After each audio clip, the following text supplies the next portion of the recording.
Hello বন্ধুরা, কেমন আছো তোমরা সবাই? আশা করছি তোমরা সবাই ভালো আছো। তো আরেকটা নর্মাল ডে তোমাদের স্বাগত করছি। তো এটা 16 তারিখের ব্লগ ছিল। সকালে সকালে উঠে আমার আজকে ব্যাকটি হয়ে গেল অনেক দিন পর। তো নর্মালভাবেই সকালটা হয়েছিল অ্যান্ড একটু কথাবার্তা বললাম ওর সাথে। সো আমার সাথে উঠে যায় সকালে সকালে অ্যান্ড সো নর্মাল ডেই চলছিলো অ্যান্ড হঠাৎ করে আমার প্ল্যান হলো কি পাস্তা করা যাক আজকে। অ্যান্ড এই পাস্তার রেসিপিটা একটু তোমাদের সাথে শেয়ার করতে যে ভাবলাম আমি। সো এটাই শেয়ার করছি তোমাদের সাথে। এটা একটু দেশি স্টাইল হবে, ওকে, কোনো হোয়াইট সস রেড সস হবে না।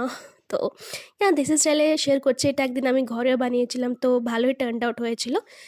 সো এখানে আমি পাস্তাটা নুন একটু জলে নুন দিয়ে রিফাইন্ড তেল দিয়ে একটু বয়েল হতে দিয়ে দিয়েছিলাম, 90% বয়েল হবে। তারপর ওটা আমি নামিয়ে দেব।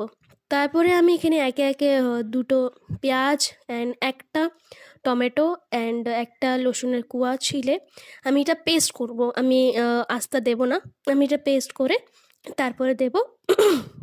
তো এখানে পাস্তাটা ভালো মতো বয়েল হয়ে গেছিলো, 90% বয়েল হলেই আমি ওটা নামিয়ে দিয়েছিলাম, দেখতে পাচ্ছ ভিডিওতে।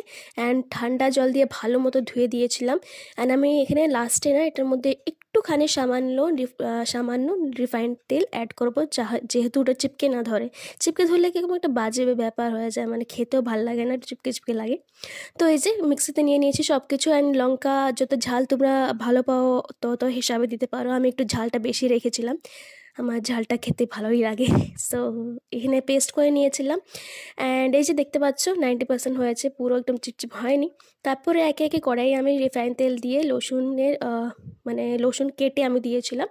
তারপরে ওই যে পেস্টটা করেছিলাম ওটা দিয়ে দিয়েছিলাম। পেস্টটা যখন কষবে, একটু কষা কষা হবে, তারপরে এটার মধ্যে আমি লাল গুঁড়ো পাউডার দিয়ে দেবো। লাল গুঁড়ো কী বলছি, লাল মরিচের গুঁড়ো পাউডার দিয়ে দেবো এটার মধ্যে। অ্যান্ড ম্যাগি মশলা দেবো। ম্যাগি মশলাটা দিলে একটু সব কিছুর মধ্যে একটু কী বলবো, প্রাণ এসে যায় বলতে পারো। টেস্টটাই অন্যরকম হয়ে যায়, তো ওটা দেবো আমি। অ্যান্ড কিষান সস তোমরা দিতেও পারো, নাও দিতে পারো, আমি দিয়েছিলাম। তারপরে একটু কষা হওয়ার পর তারপরে দুটো ডিমটা ভেঙে আমি দিয়ে দিয়েছিলাম। অ্যান্ড বেশি কষাবো না, একটু একটু কষা হলেই আমি পাস্তাটা দিয়ে দেবো। তারপর এই যে দেখতে পাচ্ছ ভিডিওতে ভালো মতো আমি ডিমগুলাকে পেস্টের সাথে একটু মিক্স করে নিচ্ছি। অ্যান্ড তারপর আমি এখানে কিষান সসটাও দিয়ে দিচ্ছি। অ্যান্ড দেন আমি এটার মধ্যে পাস্তা দেবো। সো পাস্তাটা দিলেই আমাদের পাস্তা রেসিপিটা হয়ে যায় রেডি। অ্যান্ড দুর্দান্ত হয়েছিল খেতে, আমার তো বেশ ভালো লেগেছে। তোমরাও ট্রাই আউট করতে পারো তোমাদের ঘরে। আই হোপ তোমাদেরও ভালো লাগবে এই পাস্তা রেসিপিটা। অ্যান্ড মেয়োনিজের সাথেও তোমরা শেয়ার করতে পারো। And do like, share and subscribe to my channel for more such videos. ভালো লাগলে একটু লাইক করে দিও। অ্যান্ড সো বাই, আবার দেখা হবে একটা ব্লগে। Love you guys.